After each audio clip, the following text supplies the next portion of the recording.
نحمده ونصلي على رسوله الكريم اما بعد فاعوذ بالله من الشيطان الرجيم بسم الله الرحمن الرحيم رب اشرح لي صدري ويسر لي امري واحلل عقدة من لساني يفقهوا قولي واجعل لي وزيرا من اهلي اللهم انفعنا بما علمتنا وعلمنا ما ينفعنا وزدنا علما اللهم اخلصنا لوجهك الكريم اللهم أرنا الحق حقا وارزقنا اتباعه وأرنا الباطل باطلا وارزقنا اجتنابه۔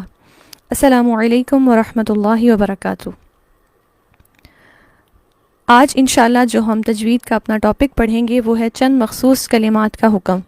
قرآن مجید میں کچھ کلمات ایسے ہیں کہ جن کے پڑھنے کی خاص ادائیگی ہے۔ بظاہر ہم دیکھیں گے کہ ان پر ہمیں محسوس ہوتا ہے کہ کوئی قاعدہ ہو رہا ہے، لیکن کلمات کی ادائیگی بسا اوقات اس قاعدے کے مطابق نہیں ہوتی، یعنی روایت حفظ میں ہمیں اس کی ادائیگی جس طرح سے ملتی ہے وہ بظاہر نظر آنے والے کلمات سے تھوڑی مختلف ہوتی ہے۔ اس لیے چند مخصوص کلمات الگ سے بیان کر دیے جاتے ہیں آیات کے ریفرنس کے ساتھ، تاکہ معلوم ہو کہ ان کلمات کی ادائیگی کس طرح سے ہوگی۔ ان کلمات کو ہم دیکھ لیتے ہیں۔ سب سے پہلے یہ بات کہ وقف رسم الخط کے تابع ہوتا ہے۔ اس سے کیا مراد ہے؟ یعنی جس رسم الخط میں قرآن مجید ہمارے سامنے لکھا ہوا موجود ہے، جب ہم آیت پر وقف کریں گے تو ہم اس کے اکارڈنگ کریں گے۔ مثلا کسی لفظ کا اختتام اگر تنوین پر ہو رہا ہے اور مجھے وہاں پر وقف کرنا ہے تو میں یہ دیکھوں گی کہ وہ کون سی تنوین ہے۔ زبر تنوین کی صورت میں میں وہاں پر وقف بالابدال کروں گی، جبکہ زیر اور پیش تنوین کی صورت میں وہاں پر وقف جو ہے وہ وقف بالسکون ہوگا، نارملی جو ہم کرتے ہیں۔ ڈفرینٹ ٹائپس ہم نے پڑھی ہیں، لیکن سمپل ٹائپ جو ہم کرتے ہیں وہ وقف بالسکون ہوتا ہے کہ ہم پوری تنوین کو گرا کے اس حرف کو ساکن کر دیتے ہیں اور پھر ہم اس کو پڑھتے ہیں۔ تو یہ کس پہ ڈیپینڈ کرتا ہے کہ ہمارے سامنے وہ لفظ کس حالت میں لکھا ہوا ہے، اس کے مطابق پھر ہم وقف کرتے ہیں۔ اسے کہتے ہیں وقف رسم الخط کے تابع ہوتا ہے۔ لیکن بعض مقامات پر الف مرسوم ہوتا ہے مگر پڑھا نہیں جاتا۔ اس سے کیا مراد ہے؟ مرسوم رسم سے ہے لفظ لکھا ہوا ہونا، یعنی کچھ مقامات پر قرآن مجید میں الف لکھا ہوا ہوتا ہے لیکن وہ پڑھا نہیں جاتا۔ یہ کون سے کلمات ہیں؟ ان کلمات کو دیکھ لیتے ہیں۔ ہمارے پاس یہ تقریباً 7 قسم کے کلمات ہیں جن کا الف صرف وقف کی صورت میں پڑھا جاتا ہے، یعنی اگر ہم آیت کو وصل کرتے ہوئے پڑھیں گے، ملا کے پڑھیں گے، اس لفظ کو اگلے لفظ کے ساتھ ملا دیں گے تو وہاں پر جو وقف ہوگا وہاں پر جو ہے وہ الف کو نہیں پڑھا جائے گا، لیکن وقف کی صورت میں وہ الف پڑھا جاتا ہے۔ مثلا یہ کلمات کون سے ہیں؟ سب سے پہلے ہم دیکھتے ہیں آیات کے ریفرنس اور صورت کے ساتھ ساتھ ان کلمات کا ذکر کیا گیا ہے۔ جیسے پہلا لفظ ہے لیکن، ٹھیک۔ اب ہم دیکھتے ہیں کہ لیکن میں نون کے بعد الف ہے، اور بظاہر دیکھنے میں یہ کون سی ہماری شرط پوری ہو رہی ہے؟ مد اصلی بالالف کی۔ یہ الف مدہ کا ہے، ٹھیک۔ اور ہم نے کیا پڑھا تھا اس کا قاعدہ کہ اسے ایک الف کے برابر لمبا کیا جاتا ہے، حرف مدہ میں سے ہے تو اس کو کھینچا جائے گا۔ لیکن یہ ان کلمات میں ہے جن کے بارے میں کیا آتا ہے کہ ان کا الف صرف وقف کی صورت میں پڑھا جائے گا، یعنی اگر اس کلمہ کو میں اگلے کلمہ کے ساتھ ملا کر پڑھتی ہوں تو پھر میں اس کو لمبا نہیں کروں گی، لیکن نا اس طرح سے میں اس کو لمبا نہیں کروں گی، بلکہ اس کو حرکت ہی اس کی پڑھی جائے گی، الف کو نہیں کھینچا جائے گا۔ لیکن اگر وقف کیا جائے گا تو پھر یہاں پر اس کو لمبا کیا جائے گا۔ اسی طرح دوسرا لفظ ہے سورۃ الاحزاب آیت نمبر 10 کا الظنون، تیسرا لفظ الرسول، پھر السبیل، سلاسل سورۃ الدہر میں، اور سورۃ الدہر میں ایک اور لفظ ہے قواریر۔ اچھا، اب یہ جو لفظ ہے قواریر، اس کے آگے لکھا ہوا ہے پہلا، کیونکہ اس سے ہی آگے آیت میں ایک اور دفعہ بھی یہ لفظ آتا ہے قواریرہ، 2 دفعہ یہ آتا ہے، تو آیت میں موجود پہلا لفظ یعنی پہلی دفعہ جب قواریرہ آئے گا تو اس کا یہ قاعدہ ہے کہ اس کا الف جو ہے وہ وقف کی صورت میں پڑھا جائے گا۔ جو دوسرا بار آتا ہے اسی آیت میں لفظ قواریرہ تو اس کو پڑھنے کا انداز اور ہے۔ 7 پوائنٹ ہمارے پاس ہے انا جو لفظ ہے یہ ضمیر کے لیے، یعنی اس کا ترجمہ ہوتا ہے میں کے لیے لفظ استعمال ہوتا ہے جہاں اپنی کوئی بات ہو رہی ہو، جیسے شیطان نے یہ لفظ بولا تھا انا خیر من، آدم علیہ السلام کے مقابلے میں اپنے آپ کو یہ کہا تھا کہ میں آدم علیہ السلام سے بہتر ہوں، تو وہاں انا کا لفظ اپنی متکلم کا صیغہ ہوتا ہے، یہ اپنے لیے استعمال کیا جاتا ہے۔ یہ لفظ قرآن مجید میں جہاں کہیں بھی آئے گا، بظاہر یہاں پر مد اصلی کا قاعدہ ہو رہا ہے، مد اصلی بالالف ہو رہی ہے، لیکن یہاں پر پڑھنے میں مد اصلی بالالف نہیں ہوگی، الا یہ کہ ہم اس لفظ پر وقف کریں۔ اب ہم انہی مثالوں میں سے ایک تو آیات کو دیکھ لیتے ہیں ان کی مزید وضاحت کے لیے۔ آپ دیکھیں کہ پہلی جو آیت ریفرنس دیا گیا تھا سورۃ الکہف کا، یہاں ہم دیکھتے ہیں یہ لفظ آیت میں کہاں موجود ہے، لَكِنَّ هُوَ اللَّهُ رَبِّي وَلَا أُشْرِكُ بِرَبِّي أَحَدًا، سورۃ الکہف آیت نمبر 38 میں۔ اب آپ یہاں دیکھیے کہ اگر اس لفظ پر بظاہر یہ کس طرح سے ہے، یہ آیت میں ملا کر پڑھا جاتا ہے، تو ہم اسے کس طرح سے پڑھتے ہیں، لَكِنَّ هُوَ اللَّهُ رَبِّي، ٹھیک ہے، یہاں ہم اسے ایسے نہیں پڑھتے، لَكِنَّ هُوَ اللَّهُ رَبِّي، یہ ادائیگی غلط ادائیگی ہوگی۔ ہم کس طرح سے پڑھیں گے، لَكِنَّ هُوَ اللَّهُ رَبِّي، نون کو تشدید کے ساتھ غنہ کرتے ہوئے پڑھیں گے، لیکن ہم الف کو نہیں پڑھیں گے، ٹھیک۔ تو یہ بھی یہاں پر قاعدہ بتایا گیا تھا کہ اگر تو یہاں وقف ہوگا، اگر میں یہاں پر پاز کروں گی، میں رکوں گی، پھر میں اس کو لمبا کر سکتی ہوں اس طرح سے، لیکن هو اللہ ربی ولا، ٹھیک ہے، اگر میں یہاں وقف کرتی ہوں تو میں الف کو پڑھوں گی، لیکن اگر میں ملا کے پڑھوں گی تو یہ الف نہیں پڑھا جائے گا۔ اسی طرح دوسری مثال تھی سورۃ الاحزاب کی، الظنون کا جو لفظ ہے وہ لفظ یہاں پر کہاں دیا گیا ہے، آیت کے اختتام پر ہے، اور عموماً ہم آیت پر وقف ہی کر رہے ہوتے ہیں، ایسی صورت میں یہاں پر مد اصلی بالالف ہوگی، یہ الف پڑھا جائے گا۔ لیکن اگر میں اسے اگلی آیت کے ساتھ ملا کر پڑھنا چاہوں گی تو پھر میں یہاں پر اس الف کو نہیں ادا کروں گی، یہ کس طرح سے پڑھا جائے گا، وَتَظُنُّونَ بِاللَّهِ الظُّنُونَ هُنَالِكَ ابْتُلِيَ الْمُؤْمِنُونَ، ٹھیک ہے، ایسی صورت میں الف نہیں پڑھا جائے گا جب ہم وصل کریں گے۔ اسی طرح سورۃ الاحزاب کی ہی آیت میں سے ہمارے پاس تیسری مثال تھی لفظ الرسولہ کی، جو وقف کی صورت میں الف پڑھا جائے گا، لیکن اگر میں اس کو ملاؤں گی اگلی آیت کے ساتھ تو یہاں پر الف نہیں پڑھا جائے گا۔ اطعنا اللہ و اطعنا الرسول، یہ وقف کی صورت میں ہوگا، ادروائز وَأَطَعْنَا الرَّسُولَ وَقَالُوا رَبَّنَا إِنَّا، ٹھیک ہے۔ تو یہ جو الفاظ بتائے گئے 7 الفاظ قرآن مجید میں، انہیں ہم وقف کی صورت میں ان کا الف پڑھیں گے، وصل کی صورت میں ان کا الف نہیں پڑھا جائے گا، حالانکہ وہ لکھا ہوا موجود ہے لیکن پڑھنے میں نہیں آئے گا۔ یہ تو تھے یہ 7 کلمات۔ اب کچھ مزید کلمات ہم دیکھتے ہیں۔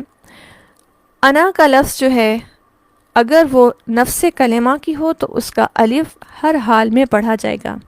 اس سے کیا مراد ہے، جیسے میں نے ابھی پہلے بتایا کہ انا کا الف تب نہیں پڑھا جاتا جب اس کا ترجمہ کیا ہو، میں، متکلم کے لیے اپنی طرف اشارے کرنے کے لیے یہ استعمال ہو جب قرآن مجید میں، تو وہاں ہم اس کا الف وصل کی صورت میں نہیں پڑھتے۔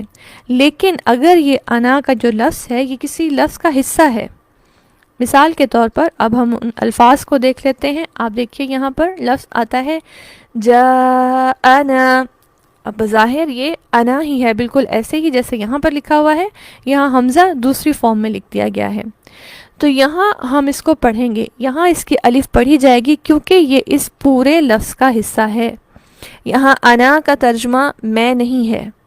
ان سارے الفاظ میں جو یہاں دیے گئے ہیں، لقاءنا، وَأَنَابُوا، أَنَاسِيَّ، الْأَنَامِلَ، وَأَنَابَ، ان تمام الفاظ میں انا کا ترجمہ میں نہیں ہے۔ انا ضمیر کے لیے استعمال نہیں ہوا، یہ پروناؤن نہیں ہے، یہاں یہ لفظ کا حصہ ہے، یا تو پورے لفظ میں اس کا میننگ آتا ہے، جیسے انابو انیب سے ہے، رجوع کرنے سے ہے، یہ پورا ایک لفظ ہے۔ یہاں اگر میں انا کو ہٹا دوں تو بو کچھ بھی نہیں ہے، وہ کوئی لفظ نہیں ہے، ٹھیک ہے، تو یہاں پر یہ پورے کا پورا پڑھا جائے گا۔ اسی طرح جاءنا میں یہاں پر نون زبر الف نا کا ترجمہ ہم کے معنی میں آتا ہے، جاء آ گیا، نہ ہمارا، ٹھیک ہے، تو یہاں پر بھی یہ پڑھا جائے گا. تو وہ انا جو سیپریٹلی استعمال ہو، جس کا ترجمہ میں ہو، وہ ضمیر ہو، پروناؤن ہو، اس کا الف وصل کی صورت میں نہیں پڑھا جاتا. لیکن وہ انا جو کسی بھی لفظ کا حصہ ہوتا ہے پراپر، اس کو ہم کسی بھی صورت میں سکپ نہیں کرتے، چاہے ہم وہاں پہ وصل کریں، چاہے ہم وہاں پہ وقف کریں. ٹھیک، یہ ہو گیا ہمارا. اب اس کے بعد ہم دیکھتے ہیں قرآن مجید میں دو کلمات ایسے ہیں جن کو وقفاً دو طرح سے پڑھا جا سکتا ہے. یعنی ان کلمات پر جب ہم وقف کریں گے تو ہمارے پاس آپشن ہے کہ یہاں پر دو طرح سے وقف ہو سکتا ہے. یہ کلمات بظاہر دیکھنے میں ہو سکتا ہے کہ یوں لگے کہ یہ تو بہت سارے کلمات ہیں، ہم کیسے ان کو یاد کریں گے. ان کو یاد کرنے کے حوالے سے رٹا لگانے کے وے میں پریشان نہیں ہونا ہے، بلکہ ان کو مسلسل ریپیٹیشن سے، اور دوسری بات قرآن مجید کی مسلسل لگاتار تلاوت کرنے سے آہستہ آہستہ ہمیں تمام قواعد پر گرپ آتی چلی جاتی ہے. پھر یہ الفاظ ہمیں رٹنے کی ضرورت نہیں ہوگی. پھر یہ الفاظ قرآن مجید میں کہیں بھی کسی بھی صورت میں کسی بھی پارے میں جب آئیں گے تو فوراً سے ہمیں یاد آ جائے گا، کیونکہ اب ہم پڑھ پڑھ کر وہ چیز ہماری یادداشت کا حصہ بن جاتی ہے، تو ہمیں یاد آ جاتا ہے کہ ہمیں یہاں پر اس کو اس طرح سے پڑھنا تھا. ٹھیک ہے، تو یہ یوں نہیں ہے کہ ایک ہی دن میں یاد کرنے کو، ایک ہی دن میں ہم یہ الفاظ یاد کر سکتے ہیں کہ اچھا فلاں صورت کا یہ لفظ، فلاں صورت کا یہ لفظ. لیکن اس کے یاد کرنے کی بہترین صورت کیا ہے کہ ہم اسے کس طرح سے یاد کریں؟ قرآن کی مسلسل لگاتار تلاوت کو اپنی روٹین کا جب حصہ بنائیں گے اور بار بار وہ الفاظ ہماری زبان سے گزریں گے تو ہمیں ان پر عبور آتا چلا جائے گا. اب یہ دو کلمات ہیں صرف پورے قرآن مجید میں جنہیں وقف کی صورت میں دو طرح سے پڑھا جا سکتا ہے. یہ کون سے کلمات ہیں؟ سب سے پہلے سورۃ النمل کی آیت 36 میں فما آتانی، یہ لفظ آیت کے مڈ میں آتا ہے اور اس کے آگے اللہ سبحانہ و تعالیٰ کا نام ہے. بیسیکلی آیت کا سیکوینس کیسے ہے؟ فما آتانی اللہ، اس طرح سے یہ لفظ ہے. اب اگر بیچ میں کسی کا سانس ٹوٹ رہا ہے، کوئی وقف کرنا چاہ رہا ہے یہاں پر آیت کے اس حصے میں، تو وقف کرنے کی دو صورتیں ہیں، دونوں طرح سے کیا جا سکتا ہے. وہ دو صورتیں کون سی ہیں؟ سب سے پہلی صورت کیا ہے؟ جس میں ہم یا کو ہی حذف کر سکتے ہیں، یا کو ہی ڈراپ کر دیا جائے. تو وقف کیسے ہوگا؟ فما آتان، وقف اس صورت میں ہوگا، یا ٹوٹلی ڈراپ ہو جائے گا اور نون کی حرکت کو ساکن کر دیا جائے گا. جبکہ دوسری سچویشن کیا ہے جس میں ہم وقف کر سکتے ہیں؟ اس بات یا یعنی یا کو برقرار رکھا جائے گا اور اس کو ہی ساکن کیا جائے گا. تو ہمارے پاس لفظ کیا بنے گا؟ فما آتانی، اور یہاں پر یا مدہ ہو جائے گی. ٹھیک ہے، تو بظاہر ہم عموماً اس طرح سے وقف کرتے ہیں، لیکن ہمیں ایک اور ٹائپ کیا پتہ لگی کہ اس لفظ پر وقف کرتے ہوئے یا کو بھی حذف کیا جا سکتا ہے، اور وقف کرنے کی ایک اور سچویشن بھی ہے، ایک اور ٹائپ بھی ہے جس میں ہم وقف کر سکتے ہیں. دوسرا کلمہ کون سا ہے؟ سورۃ الدہر کا لفظ آیت نمبر 4 میں سلاسلا، سلا، یہاں آپ دیکھیں اختتام پر حرف مدہ ہے، الف مدہ ہے اور مد ہو رہی ہے. اگر ہم اس لفظ پر وقف کرنا چاہیں تو وقف کرنے کی صورت میں ہمارے پاس دو آپشن ہیں. پہلا کیا ہے؟ حذف الف، الف کو ہی حذف کر دیا گیا پورے کا پورا. تو ایسی صورت میں کیا ہوگا؟ ہم لام کی حرکت کو ساکن کریں گے اور لفظ بنے گا سلاسل. ٹھیک ہے، سلاسل، اس طرح سے وقف ہوگا. دوسری صورت کیا ہے؟ اس بات الف یعنی الف کو رکھا جائے گا، برقرار رکھا جائے گا، اور برقرار رکھتے ہوئے ہی یہاں پر وقف ہوگا سلاسلا. الف چونکہ مدہ ہے تو یہاں پر اس کو کھینچا جائے گا اور پراپر مد اصلی کی جائے گی. تو یہ دو الفاظ ہیں قرآن مجید میں، دو کلمات ہیں جنہیں وقف کی صورت میں دو طرح سے یہاں وقف کیے جا سکتے ہیں اور دونوں ہی جائز ہیں. پھر کچھ کلمات وہ ہیں کہ جن کا الف مرسوم ہے، لکھا ہوا ہے، لیکن وقفاً اور وصلاً دونوں صورتوں میں نہیں پڑھا جائے گا. اس سے پہلے ہم نے 7 کلمات وہ دیکھے تھے کہ جن کا الف موجود ہے، الف مرسوم ہے، الف لکھا ہوا ہے، لیکن وہ صرف وقف کی صورت میں پڑھا جاتا ہے. اب یہ کون سے کلمات ہیں؟ یہ تقریباً 22 کلمات ہیں جن کا الف مرسوم ہے لیکن وہ کسی بھی حالت میں نہیں پڑھا جاتا. وہ لکھنے میں تو ہے، جیسے ہمارے دیگر لینگویجز میں ہم دیکھتے ہیں، مثلا انگلش میں بھی کچھ حروف، کچھ لیٹرز جو ہوتے ہیں لکھے ہوئے ہوتے ہیں لیکن وہ پروناؤنس نہیں کیے جاتے، وہ پڑھے نہیں جاتے. ایسے ہی یہاں پر الف موجود ہے لیکن الف پڑھا نہیں جائے گا، چاہے میں اس لفظ پہ وقف کر رہی ہوں، چاہے میں اس لفظ کو ملا کے پڑھ رہی ہوں، وصل کر رہی ہوں. یہ کلمات کون سے ہیں؟ ان کو دیکھ لیتے ہیں. سورت اور آیت کے ریفرنس کے ساتھ ان کلمات کا یہاں پر ذکر موجود ہے. بسا اوقات قرآن مجید میں یہ کلمات جب لکھے ہوتے ہیں تو اس پوائنٹ پر جہاں الف ہے ایک چھوٹا سا گول دائرہ بھی ہوتا ہے، اور وہ اسی نشانی کے لیے ہوتا ہے کہ اس الف کو پڑھا نہیں جائے گا. آپ قرآن مجید میں آج ان آیات کے ریفرنس کو دیکھ لیجئے، اور یہ جتنے بھی ریفرنس ہیں، یہ جتنے بھی الفاظ ہیں، آج کا ہوم ورک ہی یہی رکھیے کہ آپ ان تمام الفاظ کو قرآن مجید میں دیکھیں گے اور ان کو ہائی لائٹ کیجئے گا. ٹھیک ہے کہ آپ کے مصحف میں، آپ کے قرآن میں جسے آپ پڑھتے ہیں، آپ کو کیا نظر آ رہا ہے کہ وہ کس انداز میں لکھے گئے ہیں. تو یہ جو 22 کلمات ہیں، عموماً ان کا جو الف ہوتا ہے اس کے اوپر ایک چھوٹا سا گول دائرہ ہوتا ہے جو اس بات کی نشانی ہوتا ہے کہ اس الف کو کسی بھی صورت میں نہیں پڑھا جائے گا. یہ کون سے الفاظ ہیں؟ نمبر 1 آپ دیکھیں، پہلا لفظ اگر دیکھیں او یعفوا، اگر ہم دیکھیں تو بظاہر یہاں پر الف مدہ بن رہا ہے اور مد استبیل الف ہونی چاہیے اور اسے ایک الف کے برابر کھینچنا چاہیے، لیکن یہ لفظ کیسے پڑھا جاتا ہے؟ او یعفوا، بس یعفوا ایسے نہیں پڑھا جاتا، یہاں الف نہیں پڑھا جائے گا. اسی طرح دیگر الفاظ ہیں ان تبوء، لتتلو، لیربو، لیبلو، نبلو، ثمود. ٹھیک ہے، یہ ان کی درست ادائیگی ہے. یہاں کہیں بھی الف کی موجودگی کو بتانے کے لیے، بیان کرنے کے لیے لفظ کو نہیں کھینچا جا رہا. ورڈ ثمودا ہے لکھا ہوا بظاہر، اور ہم یہاں پر اس کو مد اصلی کرتے ہوئے نہیں پڑھ رہے، بلکہ ہم کیا پڑھیں گے؟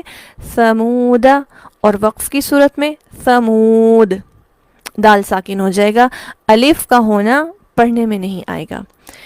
دیگر کلمات کون سے ہیں؟ سورۃ الکہف میں کلمہ ایک آتا ہے لن ندعو، ٹھیک، یہاں پر بھی عموماً ایک گول دائرہ ہوتا ہے جس کی وجہ سے اسے نہیں پڑھا جا رہا ہوتا. پھر قواریر، اب آپ دیکھیں یہاں پر اس کے آگے لکھا ہوا ہے دوسرا.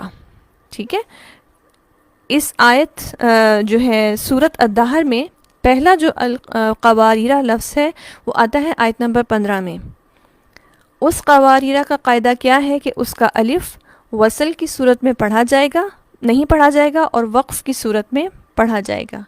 یہ دوسرا جو قواریرہ ہے اگلی آیت سورۃ الدہر کی آیت نمبر 16 میں آ رہا ہے. لفظ سیم ہے، قاعدہ مختلف ہے. اس میں کیا ہوگا کہ اس میں ہم الف کو کسی بھی صورت میں نہیں پڑھیں گے، نہ وقف کی صورت میں نہ ہی وصل کی صورت میں. اس لیے یہاں مینشن کر دیا کہ پہلے کا قاعدہ کچھ اور ہے، دوسرے کا قاعدہ کچھ اور ہے. پھر یہاں پر دیکھیے یہ لفظ بظاہر کیا فیل ہو رہا ہے، کیسے پڑھا جائے گا؟ لا الہ اللہ، ٹھیک، لا کو لمبا کیا جائے گا جو عموماً ہم ایسے ہی پڑھتے ہیں، لیکن یہ چند جگہوں پر لام زبر الف لا قرآن مجید میں اس حالت میں موجود ہوتا ہے کہ اس کا الف نہیں پڑھا جاتا. یہ لفظ کس طرح سے پڑھا جائے گا؟ لا الہ اللہ، لا الہ اللہ، گویا الف موجود ہی نہیں ہے اور یہاں پر صرف لام زبر لا ہے. ٹھیک، اس طرح نیکسٹ ورڈ ہے وَلَا أَوْضَعُوا، وَلَا أَوْضَعُوا، یہاں پر بھی اس الف کو نہیں کھینچا جائے گا. اسی طرح یہاں پر أَوْ لَأَذْبَحَنَّ، لَأَذْبَحَنَّ، لَإِلَى الْجَحِيمِ. ٹھیک ہے، آپ دیکھیں اگر ہم یہاں پر اس کو پڑھ دیں گے نا تو معنی ٹوٹلی مختلف ہو جائے گا. ایک بات جس کے بارے میں کہا جا رہا ہے کہ البتہ ایسا ہوگا اگر ہم یہاں پر الف کو پڑھ دیں گے، غلط ادائیگی ہم سے ہو گئی، تو وہ بات جس کے بارے میں اللہ سبحانہ و تعالیٰ فرما رہے ہیں کہ البتہ یہ ہوگا، اس کا ترجمہ بن جائے گا کہ یہ نہیں ہوگا. ایک چیز جو بتائی جا رہی ہے قرآن مجید میں کہ یہ ہوگی، اور ہمارے غلط پڑھنے سے اس کا ترجمہ کیا بن جائے گا کہ نہیں ہوگی. ٹھیک ہے، اس وجہ سے ان کلمات کی ادائیگی کا جاننا ضروری ہے. پھر اسی طرح نیکسٹ ورڈ ہے افا ان.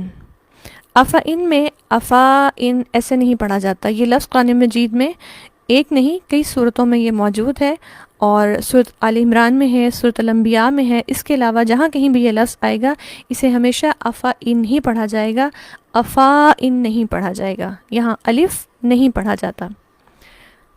پھر مزید کلمات کون سے ہیں یہاں پر ہم دیکھتے ہیں. نیکسٹ ہے ملئہ. یہ لفظ ملائہ نہیں ہوگا بلکہ ملئہ، ملئہم. اسی طرح لشیئن، شیئن، لشاءن نہیں پڑھیں گے ہم اسے، ٹھیک. من نبئی، یہاں بھی الف نہیں پڑھا جائے گا. وجیء، مئتن، مئتین.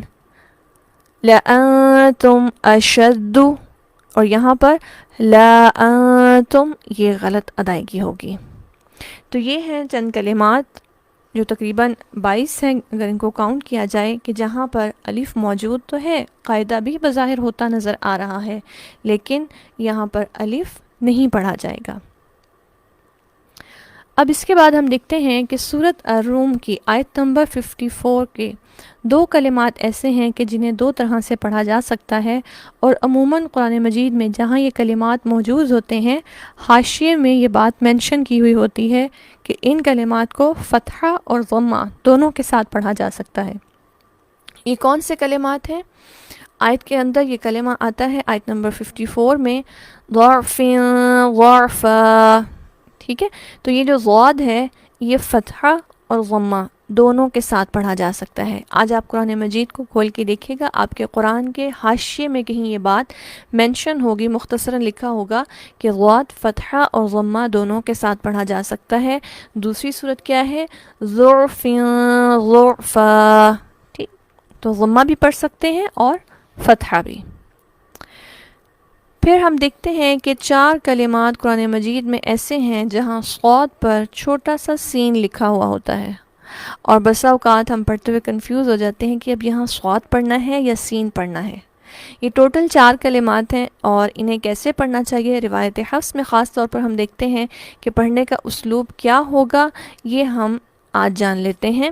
سب سے پہلے یہ کلمہ آتا ہے سورۃ البقرہ آیت نمبر 254 میں، اور وہاں پر اس کا ذکر کیسے ہے؟ واللہ یقبض ویبسط والیہ ترجعون. اور یہ ہے وہ لفظ، اور اسی صورت میں تقریباً لکھا ہوتا ہے کہ صاد کے اوپر سین بھی ہوتا ہے، اور ہم دیکھ رہے ہوتے ہیں کہ اچھا مجھے سین پڑھنا ہے یا صاد پڑھنا ہے. ان 4 کلمات میں ہم صاد پڑھیں گے یا سین پڑھیں گے یہ ہم اب دیکھ لیتے ہیں.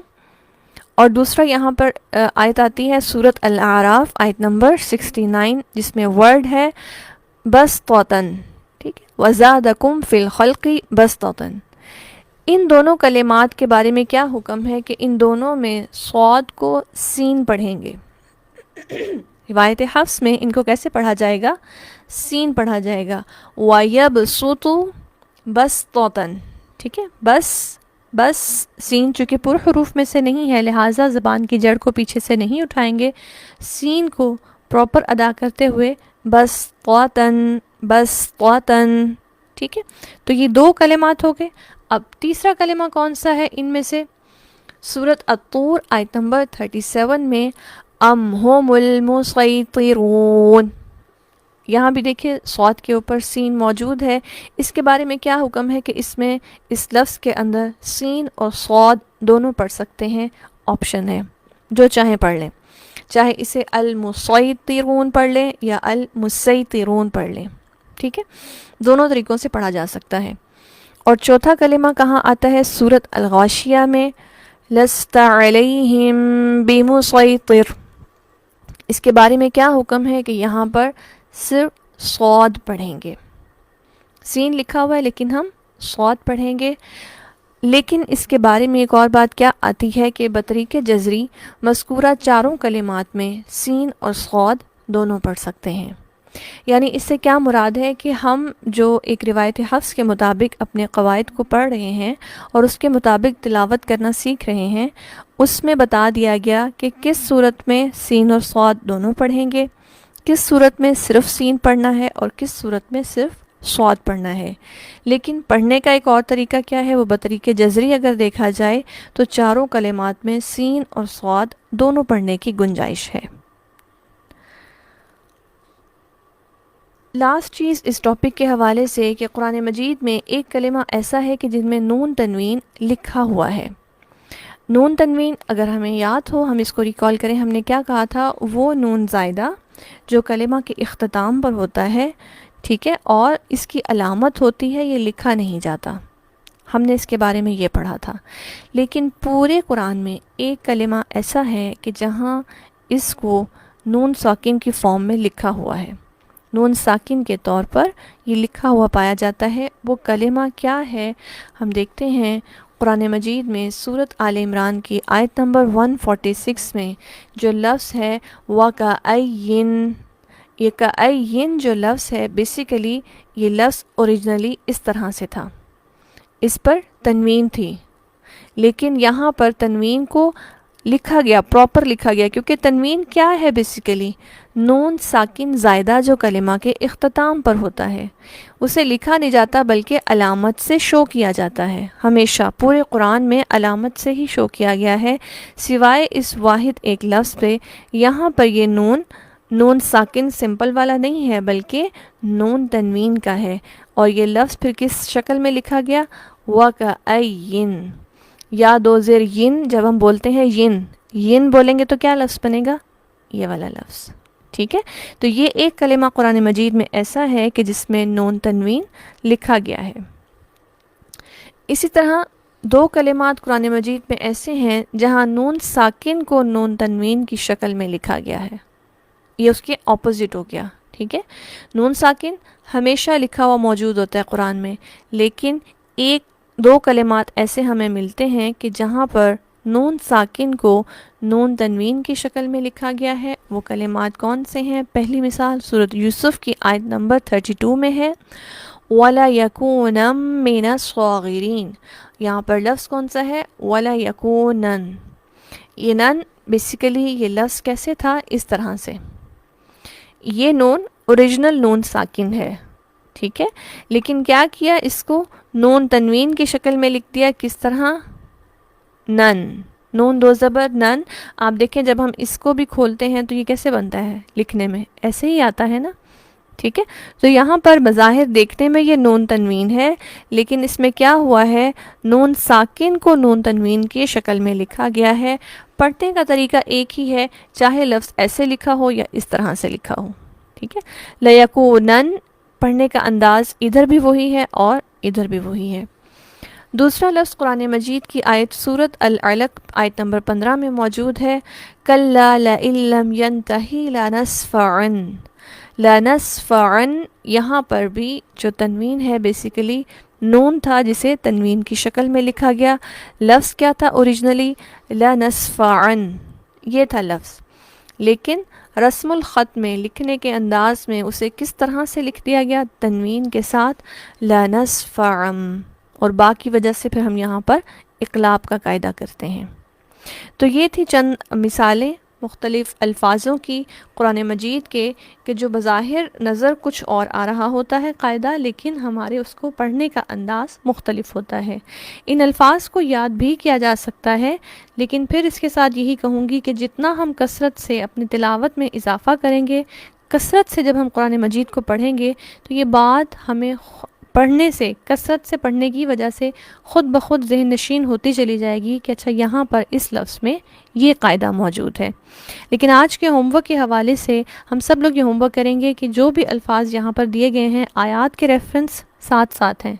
آپ ان تمام الفاظ کو اپنے قرآن مجید میں کھول کر خود دیکھیے، انہیں پڑھیے، انہیں پروناؤنس کیجیے اور انہیں ہائی لائٹ کیجیے. ابھی آپ اس پروسیس سے گزریں گے، پھر انشاءاللہ جب ریپیٹڈلی آپ ان آیات سے بار بار گزریں گے، بار بار قرآن کو پڑھیں گے، پھر ہائی لائٹ نہیں بھی ہوگا، پڑھتے ہی آپ کو اندازہ ہو جائے گا اچھا اس لفظ کو اس طرح سے میں نے پڑھنا تھا، یہاں اس کی ادائیگی اس طرح سے تھی. انشاءاللہ اللہ سبحانہ وتعالی ہم سب کے سیکھنے میں آسانیاں عطا فرمائے اور وقت کے بہترین استعمال کی ہمیں توفیق عطا فرمائے.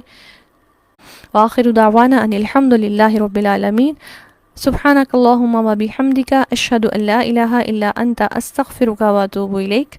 اللهم أحسن عاقبتنا في الأمور كلها وأجرنا من خزي الدنيا وعذاب الآخرة. سبحان ربك رب العزة عما يصفون وسلام على المرسلين والحمد لله رب العالمين. إلهی آمین ثم آمین. السلام علیکم ورحمۃ اللہ وبرکاتہ.